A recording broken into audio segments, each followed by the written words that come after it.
Beirut, Reuters. A commander in Iran's elite Revolutionary Guards and a lower-ranking Iranian fighter have been killed fighting Islamic State in Syria in recent days, Iranian media reported on Sunday. The Revolutionary Guards, Iran's most powerful military force which also oversees an economic empire worth billions of dollars, have been fighting in support of Syrian President Bashar al-Assad for several years. An Iranian official told the Tasnim news agency last year that more than 1,000 Iranians have been killed in Syria. Senior members of the Guards have been among those killed.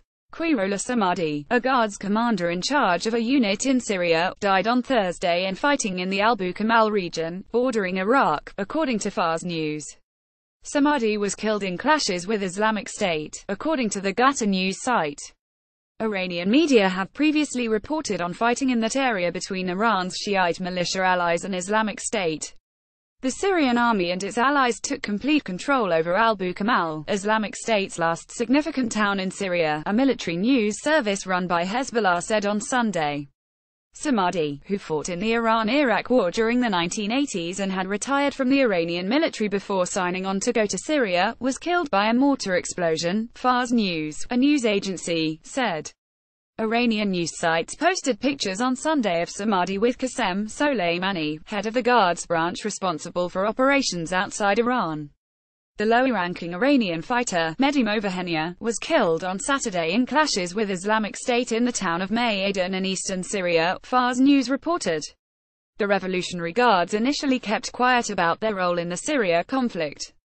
But in recent years, as casualties have mounted, they have been more outspoken about their engagement, framing it as an existential struggle against the Sunni Muslim fighters of Islamic State who see Shiites, the majority of Iran's population, as apostates. On websites linked to the Guards, members of the organization killed in Syria and Iraq are praised as protectors of Shiite holy sites and labeled defenders of the shrine. U.S. President Donald Trump last month gave the U.S. Treasury Department authority to impose economic sanctions on members of the Iranian Revolutionary Guard in response to what Washington calls its efforts to destabilize and undermine its opponents in the Middle East. Reporting by Babak D. Hayanpasha, editing by Adrian Croft. Or Standards to Thomson Reuters Trust Principles.